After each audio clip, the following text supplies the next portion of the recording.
Welcome back. Stroke play qualifying for the U.S. Amateur was staged on 2 courses earlier this week here at Cherry Hills and over at Common Ground, which has a very unique story. Common Ground's been in the works for over 40 years by our Board of Governors, and it was something that we wanted to do as an association, not only the Colorado Golf Association, but the Colorado Women's Golf Association, to own a golf course, to have a place where we could provide the programs for the game of golf or for youth golf. Common Ground is in an area of Aurora that at time had deteriorated, and so Common Ground was kind of a linchpin along the Havana corridor to help revitalize the south part of Aurora. When we were contemplating building the golf course, we interviewed 6 or 7 different architects. The day we were interviewed, Tom Doak, I was sitting across the table from him, and I had the sense he wasn't too keen on the job. And I said, Tom, I hope you understand what we're trying to do here. So we're not planning to make a profit. We want to make it our gift back to golf in Colorado.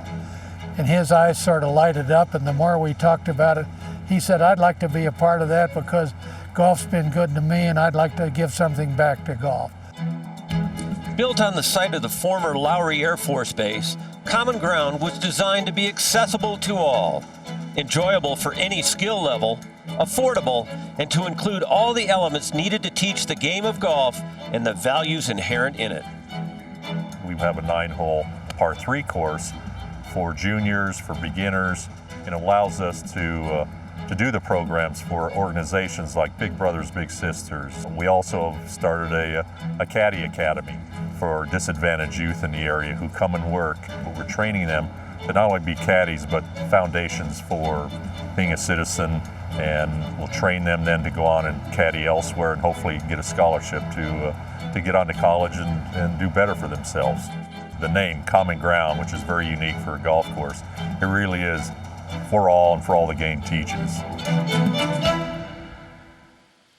Well, Gary Koch, that's a great story, a wonderful project there at Common Ground. And it seems to me like in today's world of over-the-top, mostly architecture in golf, that you get a guy like Tom Doak, who's the minimalist, and is a pretty good recipe for success. Yeah, it really is. Obviously a wonderful facility. Reminds me a little bit of Eastlake in Atlanta, how they're taking a golf course and utilizing it to help revitalize a community and an area involving youth, and it's hard to get any better than that. Steve, you follow the game closely. If you take a look at golf in general now and the fact that growth has slowed, it seems to me like the real issues that we are facing are it costs too much and it takes too long, and both of them seem to have been solved there. Well, it certainly seems to be the case that Common Ground, is the answer to potentially solve those problems, and something a lot of people don't realize at this U.S. Amateur Championship. 312 players begin the week, so there is always a secondary golf course to help in the 36-hole stroke play qualifying.